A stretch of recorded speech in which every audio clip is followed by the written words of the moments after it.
Hello, everyone, and welcome to the Franchise Show. I hope you're doing well. This is the show, and I'm going to do it where we get under the hat of all things franchising. And it's a live show. Well, it's live if it's February 24th at 5:15 GMT for about 50 minutes. And because it's live, we love you to get involved. So if you are here live, pop in a comment, say hello, and get involved in our conversation. Because I say this every week, but you're the producers and directors of this show, and the conversation goes the direction that you want it to go. I will show you what I've written down in preparation. Look at that. Beautiful, isn't it? Nothing at all. And that's because we have a lovely free-ranging conversation. And none of this is scripted. None of this is edited. It's a conversation with a community. So if you're here, please pop in a comment, say hello, and get involved.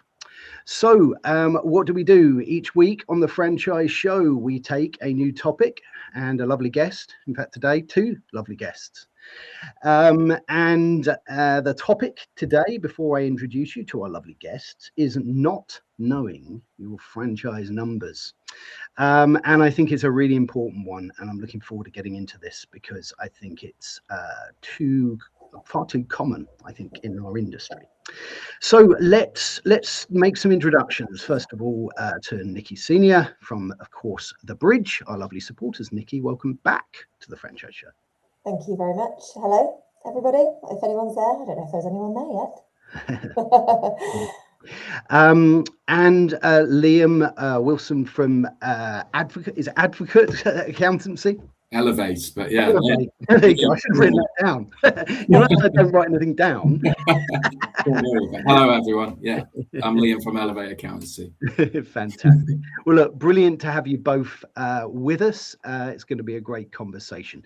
So before we get into things too much today, let's do a couple of introductions, and we'll start ladies first. So Nikki, perhaps you could give, most people will of course know you, but give us a little introduction to yourself, to The Bridge, and why you feel that not knowing your franchise numbers is such an important thing. Lovely, thank you, Harvey. So for those who don't know me, I'm an ex-franchisor, or as I like to call it, a recovering franchisor, who retrained as a mindset coach, and now I do performance psychology coaching with franchisers, basically. So since January last year, Tim Morris and I joined forces. We created Franchise HQ and developed a program called The Bridge, which is designed specifically to develop franchise support teams in certain competencies and skills which will enable them to support franchisees more effectively. Alongside that, both Tim and I work with a lot of franchise brands, and we do a lot of coaching with franchisees.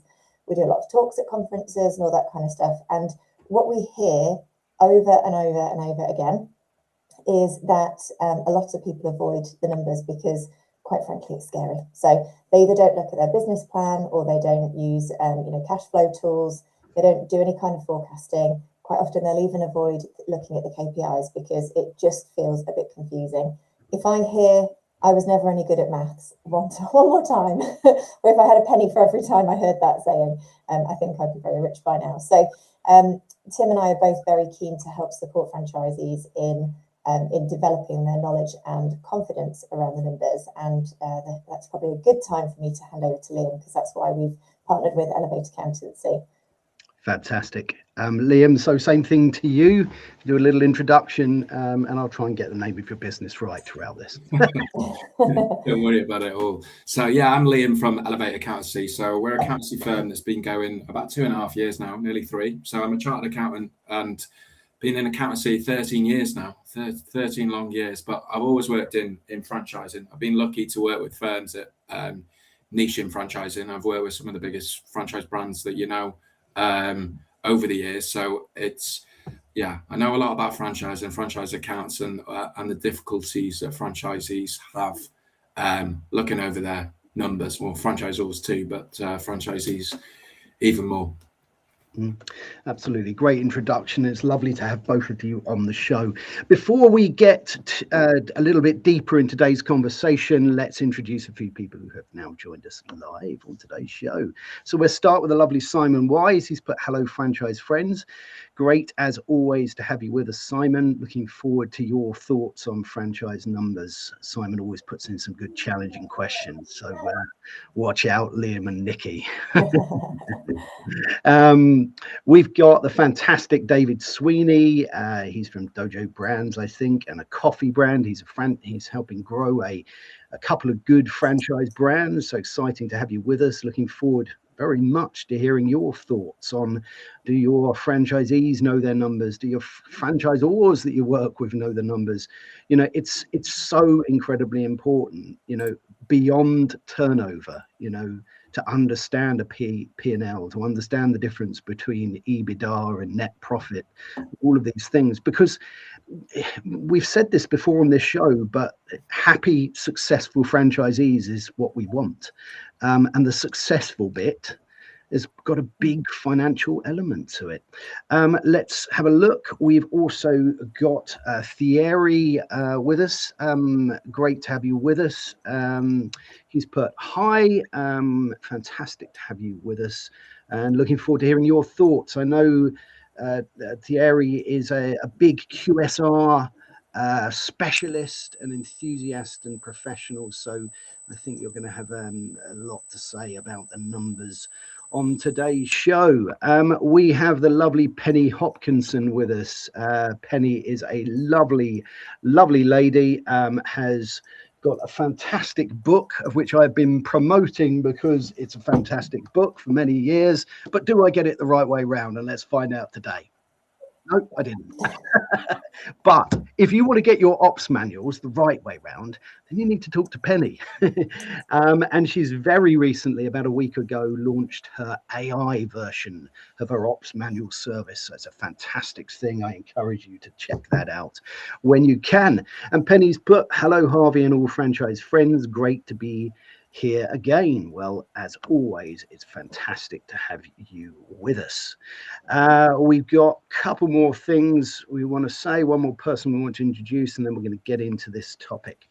So David's put, Thierry, hey, will I see you in Paris next month? Well, it's always good if people can meet up in real life, as it were. We've got Johnny Joseph with us. Great to have you with us, Johnny. Johnny is a franchise auditor. So he's absolutely about getting those numbers right and having people know what those numbers are. He's put, greetings from a groovy Los Angeles, guys and girls. I like it. I like to think the fact that Los Angeles is groovy, described by Rodney off Only Fools and Horses, I think. I'm certain that Johnny Joseph won't know Only Fools and Horses, but there you go. Something to look at there. Who else have we got? We've got Leslie Flowers. She's put, hello, friends from North Carolina, USA. Well, Leslie, it's fantastic, as always, to have you with us. Leslie has a LinkedIn Live of her own, all about the book Think and Grow Rich. So it's fantastic to have you with us. We've got a great question coming up from Johnny, which we will definitely come to. And let's first of all, before we get to that, bring the fantastic Joe Caruso in, and he's going to try and make me pronounce where he lives again and then give me a score, which is what he does. But anyway, hello all from the Franchise Info World HQ in the US of A, home of the Olympic gold. Oh, he's going to rub this in. We won some medals as well, Joe. The Olympic gold medal winning hockey teams of 2026. Tuning in from a sunny and snow-melting historic Havre de Grace, Maryland, in the picturesque Susquehanna River and Chesapeake Bay. There you go. I'm looking forward to my score, Joe. That's how I pronounce that. Let's just get to one more. We've got Thierry coming back to David to say he will be there. So that's fantastic. Look, it's great to have everyone here. Please get involved. Pop up your questions. We're going to get to Johnny's question in a moment. But let's get into this. So I think one of the things that you were saying there is people avoid Nikki, you were saying people avoid kind of thinking about it, avoid looking at it. They don't understand it. They're too worried that it isn't going to look good. How do you get a franchisee to a point where they're not scared about looking at this and they can confidently own those numbers? So I think there's a big mindset piece around numbers. There is an element of demystifying what these reports are that they're told to look at, and understanding that actually they're not quite as scary as they seem. And there's also the psychological side of it, where a huge mindset piece just goes, I'm not that kind of person, I just don't get things like that, and almost like an instant block. So again, that's why we've joined together with Elevate, because we want the accountancy brain in there, and then we deal with the mindset piece alongside that. So I'm really sorry, I've lost track of the question now, Harvey. No, that's okay. I was just saying, you were saying that people avoid looking at these things because they're worried, because they don't understand it. I mean, I've met many people going back over the years that when they don't understand something, they put up a defense. You know, they want to do something else, they want to change the subject, whatever it is. And it's the job of a franchisor to make sure everyone is comfortable talking about the numbers, whether those numbers are good or bad. If you don't know what they are and you don't understand what those elements are, you can't put it right, and you can't have a successful franchisee. Partly agree that it's down to the franchisor, but, and there is a small caveat to this, is that when you decide that you're no good at something, it literally closes off your brain to any possibility of the opposite. So there is an element of, there has to be a shift in the perception of the self, basically, within that as well. If you can say, it's something I haven't understood yet, it literally opens up your brain to go, okay, there might be an opportunity here, there might be a possibility. I'm going to pass over to Liam here, because I think he probably will have a lot of stories of when, he's kind of seen this mindset, I suppose, around numbers and how important that is to overcome. Thanks, Nikki. No, I agree. I think, first of all, I've seen many franchise failures, obviously, over the years, but none of these failures, of course, generally caused by the bad brands. It's usually not understanding their numbers that leads to that. I think a lot of people have the ambition and drive to go into a successful franchise model and buy into it, but they've never been in business before. So they put the number side, because they don't understand it, to the side, as Nikki says, because they haven't got the confidence to look at it. And they often rely on their franchisor or their accountant to be the keeper of the numbers, mainly their accountant. And really, it's trying to explain to them that, or give them the confidence that we shouldn't be the keeper of the numbers as accountants. We should interpret them and help them learn about the numbers. They don't have to be skilled at it. It's just understanding the basics of the financial literacy to understand their numbers, because if they don't, often if they're waiting for their accountant or their franchisor to tell us, it's too late generally. It could be 18 months after it, when they find out. But it really comes down to confidence, and I think they believe they need to be an expert in it, and they really don't. They just need to understand it so that they can go and have them conversations with their accountant, with their franchisor, with their trusted friends and family, with their professional contacts, to try and understand the numbers a bit more. But they often put that away. Yeah. I completely agree. I mean, look, I think it would be interesting actually to start with some basics. We're talking today about not knowing your franchise numbers. I know there are lots of different franchise businesses, so this is going to be perhaps a tricky one to get an average on this. But what would you say are some core things? If you're a franchisee listening to this, or a franchisor, what do you think the core numbers you need to understand? And perhaps we can break those down and get into those a little bit more. Yeah, of course. You want me to take that one, Nikki? I've got something to add after you finish, though. Perfect. I'll start first by saying what it usually shows us, what not knowing the numbers are, and then I'll talk about what they need to look at, because I think that would be best placed. Because I often find, working with franchisees, that they often confuse revenue with profit as a start.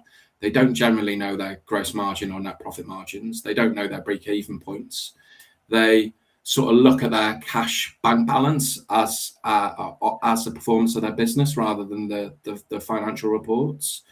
They often look at reports too late, and they rely on obviously their franchisor or their accountant to do something wrong, that they've done something wrong. So that's where I see it come up. And in terms of what they should be looking at, generally is obviously their revenue, their gross margins. So that's sales after the costs directly related to the sales, their net profit margin, so their bottom line margins, and generally look at key costs. Obviously, labor or wages is usually a high percentage of costs. Is focus on the areas, the cost areas which they spend the most money on. Obviously, different franchisees vary, but it could be labor, it could be venue hire, it could be rents.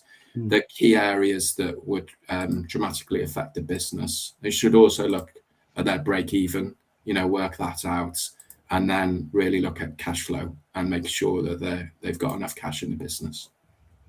Yeah, some great advice there. Nikki, I want to bring in some comments in a minute, but before I do that, I know you said that you might have something to add to that one, so now's the time. Yeah, I think just to reinforce exactly what Liam just said, on the bridge, when we're teaching the financial literacy module to franchise support teams, we talk about how cash flow is the lifeblood of a business. And if you sit there and actually forecast what your costs and your potential revenue are going to be over the next 12 months, you can see yourself when you're likely to have a dip in profitability and when you might need to cover things or shift things around slightly. But the other side of that is also your KPIs, because again, KPIs is another number that a lot of people completely don't understand or don't ignore, or just feel like they're being bashed around the head by a stick from head office. And what they don't realise is actually, if one of those KPIs dips, it doesn't mean you're not performing well, but it will mean that potentially you're not going to perform well in 3 months' time. So when a franchisor is saying, okay, you're lacking in one of your KPIs, it's not you're bad at running your business or there's anything wrong with you. It's actually, if we can tweak this, then we'll make sure there are no financial dips and there are no challenges over the next 3 months. So I think that's another key number that people, or group of numbers, should I say, that a lot of people tend to avoid because they feel like they're being micromanaged, I think, is sometimes the feeling. Yeah, I think you're absolutely right. I'm going to bring in Johnny's question in a minute, because that reminds me of Johnny and the fact that he's an auditor and he's going in to sort of check lots of things in a business, but also numbers. And I think he has to get over that same thing, that it's not a negative thing that you're going in there to do that. You're trying to check the health of the business, support, and it's a positive thing. Let's bring in a few questions. We've got questions coming up from Johnny, from Thierry, from Neil, and from Simon. So we're definitely going to get to these. But let's first of all see what Johnny has to say. So Johnny's put, royalty and ad fund reporting can be very complex with minimums and in some case departmental reporting at varying rates. How can this be made easier? This is a really interesting one. I mean, collecting royalties, it can be a very sensitive thing in terms of a franchise business, especially during that life cycle. At the beginning, you're learning about the business as a franchisee, you need lots of support, and the value of paying royalties, it's perceived to be almost better value for money. As you start to learn the business and understand the business and the market, those royalty payments don't change with that knowledge, but you feel like you know what you're doing while you're paying royalties. So I think it's a really interesting case to touch on the royalty side of it. What do you make of this one? Either of you can answer this one. Let Liam take this one. No, I'll take it. It's generally by a case-by-case basis. There are essentially the easiest way to collect royalties and marketing levies or ad fund, as mentioned below, would be at source. So there's softwares out there, depending on what sector you are. For example, in the children's activities, I think it's Franscape that's direct at source. It'll deduct the royalty straight from the payments and allocate it. So it's a lot more automated. So there's softwares out there for different sectors that will do that. And don't get me wrong, it is complex, because some softwares are terrible. I know franchisors are having to export out of their software and manually calculate the costs. It's really not easy. And then they'll have different service lines with different rates of royalties on each service line. It gets really messy in some cases, but I think it's trying to simplify it. I find the best franchisors, just set one percentage across the service lines generally to make it easier, and try and deduct at source if they can. Yeah, I think that's very interesting. Look, I think both of you made a really interesting point about not, we're discussing today about not knowing your numbers, and you both mentioned about it being a little too late by the time, let's say, Liam, you said relying on your accountants when you file your tax return, which, like you say, you could be discovering 18 months too late what was happening 18 months ago. So it's very important to be on top of it, to not let it, if you don't understand it, just be upfront with your franchisor, seek advice, talk to accountants. You don't have to, like Liam said, you don't have to be an expert. You have to understand what you need to understand and get these key parts of this right. Nikki mentioned there about cash flow, so important. If you run out of cash, it's a big problem. And you don't just want to suddenly run out. You need to predict, as Nikki said, where those pinch points might come when you look at those KPIs. But great question, Johnny. And actually, we're going to be discussing marketing fees and what they mean in a few weeks. So please join us for that one. Let's have a look. We've got a few more questions coming in. Look, I've got an 8.1 for my pronunciation today. I'm a bit disappointed because I did get an 8.9 last week. But look, it happens. It happens. I've got to work on that bit. Maybe it's French. Let's have a look. Let's have a look at one here from Simon. Simon's put, how did you get past the franchisor gatekeeper if you don't know the numbers? Yeah, I mean, just look, it's really important to know your numbers. And what do you make of this one, Nikki? Yeah, I think that's a really great question, Simon. And I think, yes, a good question. People do, though. And I also, a lot of people join a franchise brand and they will portray their best self like they would in an interview kind of situation through that process. What tends to happen then is when you actually press go on the business, there's a lot of stuff that goes on in your head around fear of failure and all sorts of other things. And the way you respond in that kind of scenario, with that feeling of fear and concern and everything else, and potentially, all of your security blanket of financial security, if you like, being kind of taken away temporarily, it can be incredibly stressful. And when people are stressed, they don't behave in a way that they normally would. So you can have somebody who comes in and they are the best potential franchisee, but then when they're actually in that situation, they behave in a way that even they didn't anticipate. So almost there's no way that a franchisor can anticipate it. So I see that quite a lot. And having set a few businesses up myself, I know what it's like when you're in that first year. It can be really, really tough. So I don't think people avoid their numbers intentionally. I genuinely don't. I think people want to understand it. But when you're busy trying to get things growing and everything else, like it's something I need to go and focus on and spend some time getting my head around, and the accountant can deal with that. It's just much easier that way. And they'll focus on the tasks that their mind tells them are the most important in that moment. Yeah, I think that's absolutely true. I mean, you mentioned there actually, Nikki, when you were talking, and I did put that comment up from Leslie while you were talking, because it's absolutely true. I mean, fear of judgment. I can't do it. I don't understand. You don't want to publicly say that. I mean, Simon's question there is interesting as well, because as a franchisor, as a franchisee during this very early part of the process, is there a way, perhaps through some filtering questions, is there a way that you can set the tone correctly at the beginning so that people do talk about it, so that that you're getting somebody into your business that doesn't just understand the importance of numbers, but is okay with talking about it, whether they are good, bad, black or red.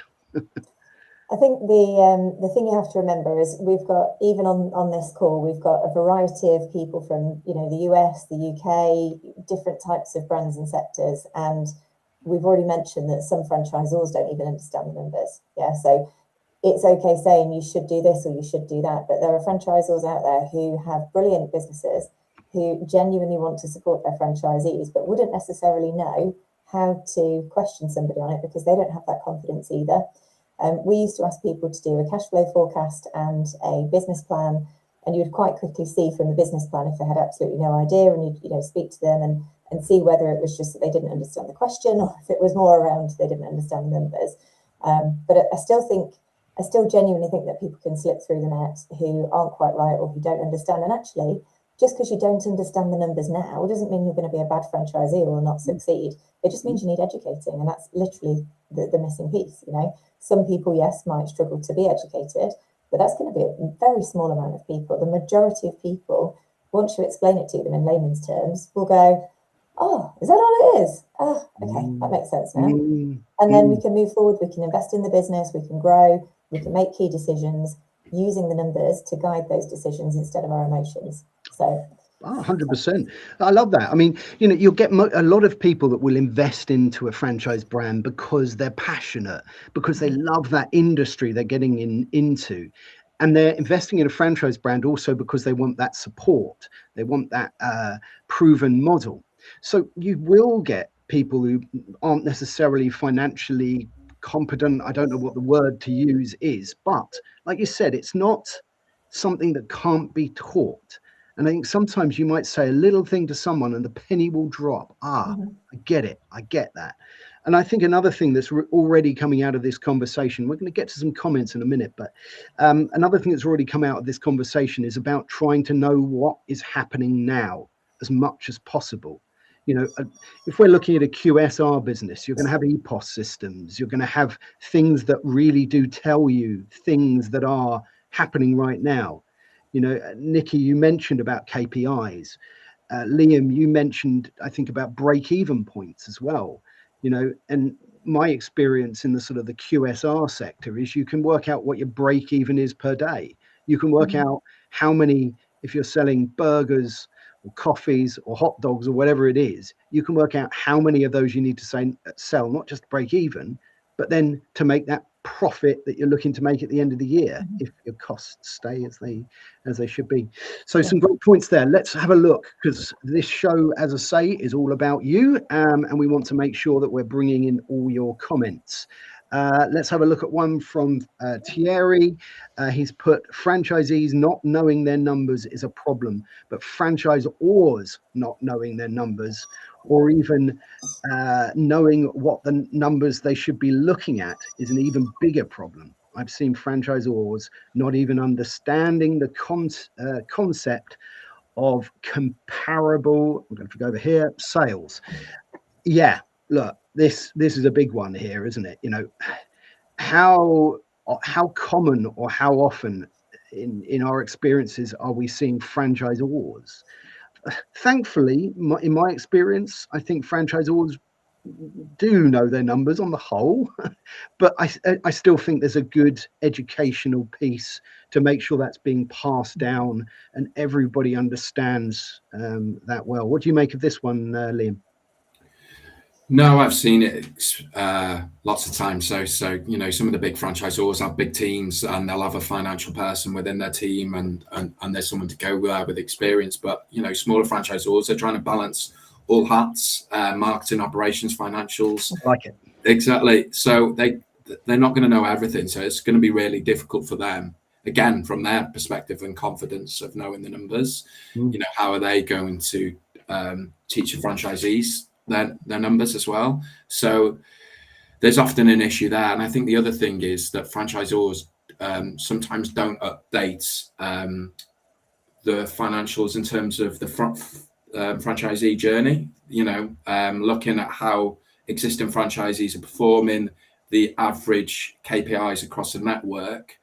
It might be they're looking at data from 5 or 10 years ago, but that model's changed slightly. we're comparing franchisees against older models, which is often the case as well. So I think it's a mixture with numbers. It's making sure we have up-to-date franchisor model, and that's given to their advisors so that we can advise franchisees properly. I'll just give you an example. I had a domiciliary care franchise that come to work with us. They were around £60,000 in the hole, and they were making £10,000 of losses per month. I went to the franchisor. I said, "Can I have the average performance for the network and some key KPIs?" And work with the franchisee on them. And we looked at cutting costs, increasing more profitable service lines, etc. They turned that business around from a £15,000 loss a month to £10,000 profit a month. Wow. And it's just looking at the data that you can get from the franchisor, comparing it to your franchisee level, and just seeing what changes that we can actually make. I love that. And I think you're absolutely right. And it's rather nicely brought us on to a little bit of a segue to this fantastic question by Neil, or this comment by Neil, because I think it's absolutely nailing it. Before we get to this one, if you have just joined us today, this is the Franchise Show, and today we are talking about not knowing your franchise numbers. It's been a fascinating conversation so far. We've got lots of people here. If you are here, pop in a comment. We will try and get to all of them in about the next 15 minutes. If we don't, the conversation continues, of course. But let's have a look at Neil's comment. Neil is, of course, one of our lovely supporters from Gather. And he's put here, "Hi, when numbers drop, how does the franchisor or even the franchisee understand the root cause of the problem? Poor customer service, quality, product or service, punctuality." It's a great point, and you've alluded to this. You know, you said there about taking that data, understanding what that data is and why there was a £10,000 loss a month when that wasn't, thankfully, commonplace across the network. Otherwise, it would be another problem to look at, I think. Exactly. What do you make of this one, Nikki? So this really is what your KPIs are there for, because you'll have how many leads are coming in typically, what are the conversion rates from those leads, how many customers are leaving if you're on a membership or a regular recurring income, what kind of upsells are you how much is the average upsell per client, etc. What's your occupancy and fill rates and all those sorts of things. So once you have that data, once you've established those KPIs, it's very easy to have a look and go, okay, well, group average is this, or 6 months ago you were here. This has taken a bit of a nosedive. So what within that process has changed. I had somebody who had thankfully grown the business to the point where they could step out of the business. They were in a kids activity provider. So they had people now delivering the service whilst they were doing the strategic direction of the business and the growth. So they were still sending out the same marketing message. This is what we do. This is what you can expect when you come here. Here's our values, our brand promise, essentially. And then customers were coming in and not getting the service that aligned with the brand promise. And it wasn't that anybody was doing anything wrong. They just weren't delivering it in the same way that the franchisee was communicating it. The franchisee went and sat in on a couple of those classes and had a look at what was actually happening and said, oh, okay, well, we're not meant to be doing that. We're supposed to do it this way. And they tweaked it. And within a couple of weeks, everything was back to normal again. And that KPI started increasing again. So it doesn't necessarily always mean there's something really bad. Sometimes it's down to the communication, like the promise and the actual service, in reality. And sometimes it can be something else. But if you start to pick on those KPIs, you can quickly see which one's dipping and then go and investigate further. Yeah, it can be a really small tweak, something that's, like you say, something that's actually not a huge thing to worry about, because it can be really simply put right, and it can make a really big difference. We got some fantastic comments coming up from Joe, from Thierry, from Lisa, from Simon, a big one from David, another couple from Simon. So we're going to get to hopefully all of these comments. So let's get to the next one here from Joe. Now, of course, Joe is dialing in from America. We've got some different rules and regulations over in America compared with here in the UK, and it's an ongoing debate and discussion as to whether we do things similar here or not. But Joe's put, in the US, franchisors need to get the full P&L standard COA weekly reporting basis to better support franchise owners, measure KPIs and plan ad budget spends. And it is imperative to have this reporting under the FTC franchise rule regime, to have that as a basis for the FDD, item 19, legal sales disclosure. Yeah, I mean, you know, there is arguably more financial disclosure in the US. I think a great thing to take away from this comment here is reporting on a weekly basis. You know, this is definitely a theme here. If we know what's happening, at least let's say a week, you know, because if we've gone a week and there was something going wrong, but we knew all of our numbers a week ago, we've only got a week. If we can do that on a daily basis, it's brilliant. But what we don't want to do is leave it 3 months, 6 months, 18 months, like you said, Liam. What do you make of this one? No, there's not as much regulation in the UK for it, but it varies differently between franchisors. I mean, it depends on the legal agreement generally, on the access levels that franchisors can have to franchisees' financial data. It might mention that they can ask for reports, but a lot of it doesn't have live data reporting within the franchise agreements, and trying to get that in after you've got an established franchise network is really tough. So, you know, getting that in from day one is best placed, because if you have live data access, you can get in there and help them quicker. But if they're just asking for reports, and again, you know, if franchisees were sending weekly reports all in at the same time, there's a lot of data to go through. Whereas if you've got live data connected to a system where it'll flag up the ones that are struggling in certain areas, then it'll be easier. So there's that issue there. Great idea. And I think if franchisors did this, if they actually allowed for a system that allowed everyone to go on and see what everyone else was doing, I know it goes against the grain a little bit to not hide away your numbers, to not hide away how much profit. You know, it goes, and I think there's a cultural thing, you know, we don't talk about how much we earn, whatever it is, you know, and there's this similar thing within franchise networks that one franchisee wouldn't be saying what their net profit is, you know, and talking to another. I think they should. If they should, it would make it a very powerful thing. So love this question. We've got about 7 minutes left and about 8 questions. So we are going to definitely try and get to all of these, because as I say, this is about all of you. Joe's put Thierry, franchisors not knowing their numbers and that of their franchisees is tragic and common. Yeah, it is. It is absolutely tragic. And hopefully we are having this conversation because we're trying to pose these questions, make people think about these things a little bit more. And the more that we think about them as franchisors and as franchisees, the better our franchise networks are going to perform, the better our industry will be. So a really, really important thing coming out of today's conversation. Thierry's come back with Joe Caruso. It is indeed. Let's have a look. Let's go to a comment here. Let's have a look at one from Simon. We'll go back to another one from Joe.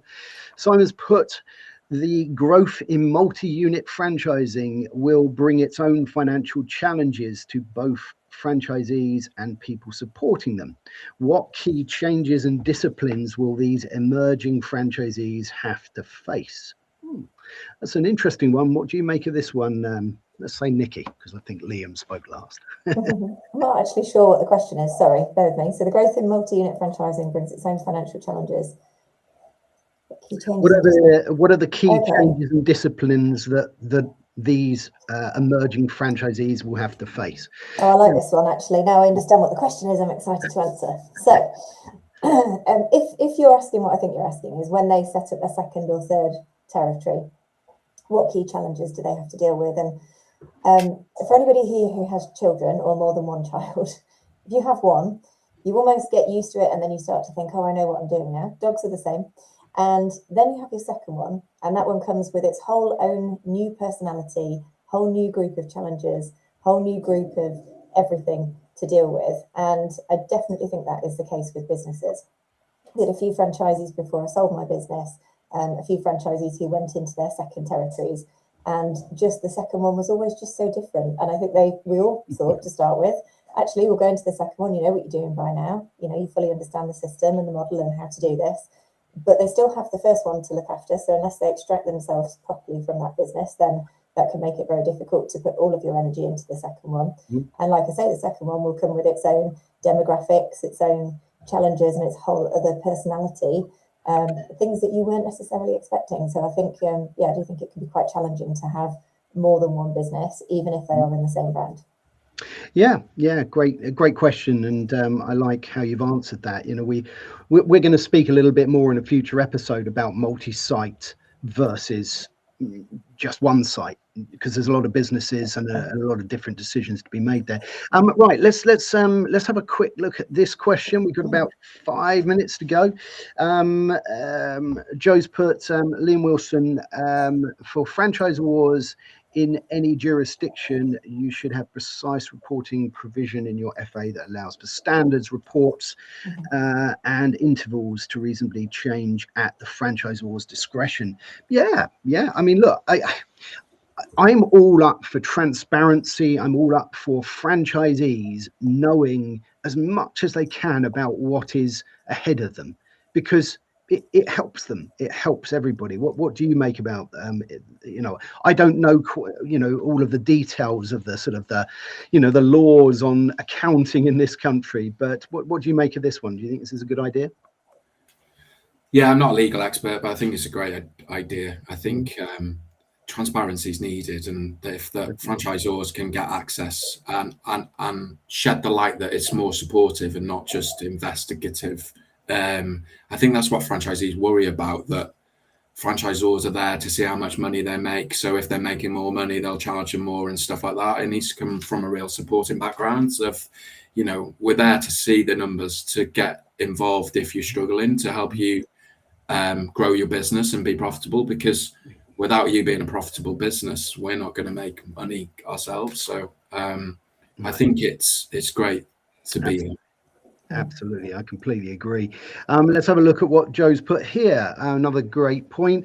Harvey, testing for financial basic literacy on P&L comprehension is a good idea in qualifying prospective franchise owners, and mostly avoided by sketchy franchise sellers and not observed enough by trustworthy franchisors. Yeah, look, you know, we've spoken a bit today about avoiding these numbers because you don't understand them. You've always left it to your accountant, whatever excuse you've used traditionally in the past. And look, I'm absolutely guilty of this as well, right? Numbers are my thing, right? But I think if you can set this up from the beginning, you know, during that prospect journey, right at the beginning, that look, we want to make sure you know how these numbers work. We want you to know how we are going to respond to it. Really important. Love that. Let's have a look. We've got Lisa Feverick with us. Great to have you with us, stopping by to say hi between meetings. What do we got? We've got about 3 minutes left. Let's have a look at one from Simon. Simon's, oh no, we've done that one. David Sweeney's put a message. That's the wrong one. You're going to have to, it's going to go over the top of Liam's face, I think, this one. Right, let's read this one. David has put, franchisees above all else are in business to make money. Absolutely. I mean, that's an incredibly powerful and sometimes forgotten statement there. You know, we talk about the passion, why you're getting into the business, the support, but yeah, franchisees are in to make money. Many people who work for brands in franchise sales have never themselves been in business, so I don't know the impact of the risk on the franchisor. They see themselves as being in the pizza business or in the coffee business and get passionate about the operations or the industry sector, but franchisors forget they are in the business. In franchise sales, we are in the business of selling a business model. It doesn't matter which sector. The fundamentals of the numbers are often dealt with in a very casual way.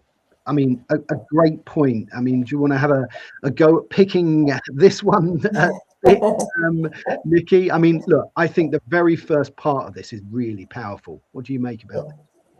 Yeah, I completely agree. And, this is one of the conversations that Tim and I had when we first met, because franchise support is such a big job. You are expected to know everything about business when you often haven't run one yourself.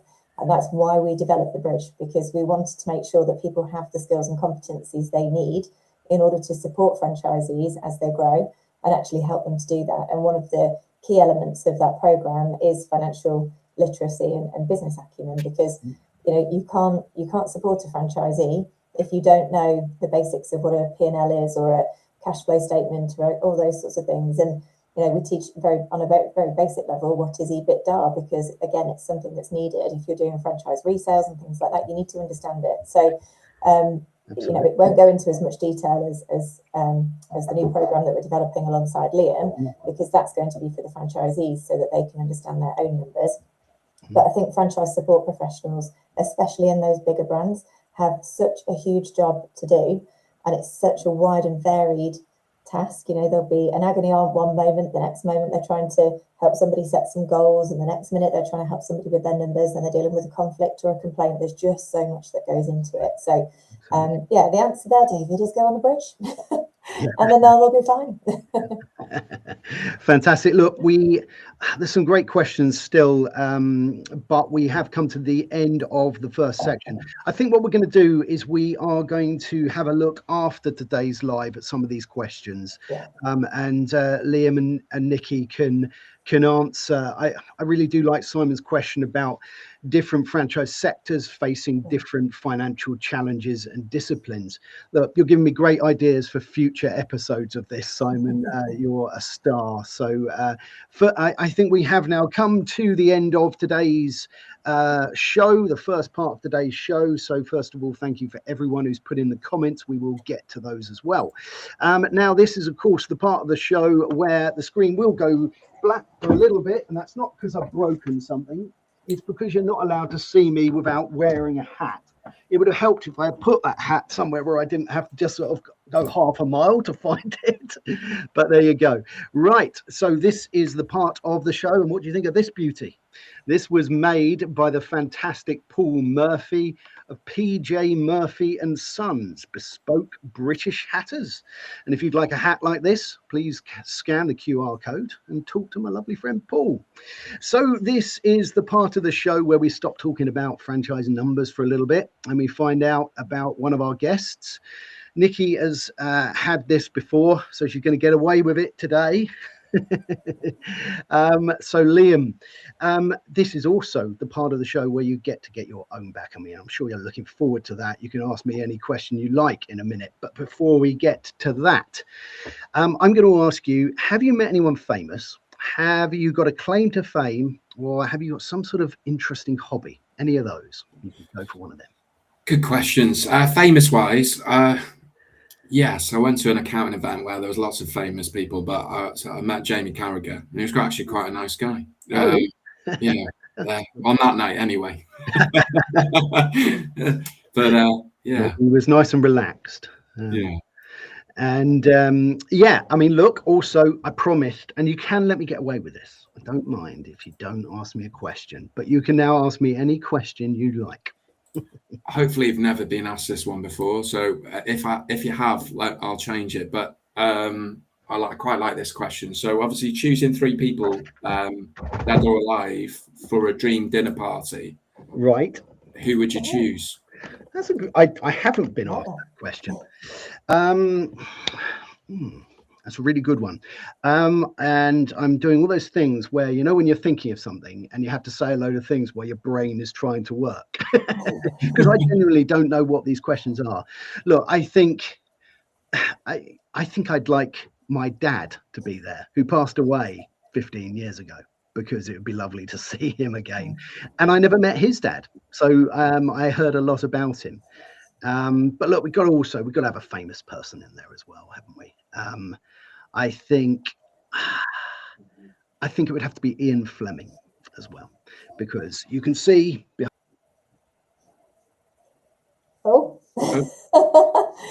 Okay, so always back. I was about to try and wrap up the show for you then, Harvey. I was like, oh, what do I do? Trying to get away with it. I don't know what happened. That's the fun of doing these things live. Anyway, look, I think we have come to the end of today's episode. So that leaves me, first of all, to thank everyone who has been with us live today. You put in some fantastic questions. It's clearly something that resonates with our community, and I think it would be something we can discuss again in the future. And I'd also like to thank our fantastic guests. First of all, the fantastic Nikki Senior from The Bridge. Thank you for returning to be our lovely guest today. I am as well going to quickly put up your QR code. You've got an event coming up, haven't you? Very quickly, could you give us a little bit of an explanation as to what that is in 30 seconds or thereabouts? I'll try. Then people can scan that. Yes, on the 24th of March at 2 p.m. UK time, we're going to be talking about financial confidence for franchisees and launching our new programme, which of course is in partnership with Elevate Accountancy. So we would love to see you all there. Scan the QR code and register for the event, and we'll see you there. Brilliant. Well, absolutely do that, because it's clearly something we're passionate about as an industry, and that conversation can continue with Nikki on that webinar. So please do scan that. And Liam, thank you so much for your time and sharing your knowledge and expertise. It was fantastic to have you on the show. No, thanks for having me. And yeah, if you ever need me again, just ask. Can talk about finance and all them things all the time. So yeah, it's a massive topic and not enough to fit in 40 minutes, is it? No, definitely not. Definitely not. Well, it only leaves me now to say what's going to go on next week on the franchise show. So next Tuesday, I think it's the 3rd of March, something like that, we are going to be discussing franchise visibility with the lovely people of SEO Samba. We're going to talk about your marketing, how you can get your brand seen as a franchisor and as a franchisee. So please join us next Tuesday, 5:15 GMT, 12:15 EST. And until next time, take very good care. Cheerio.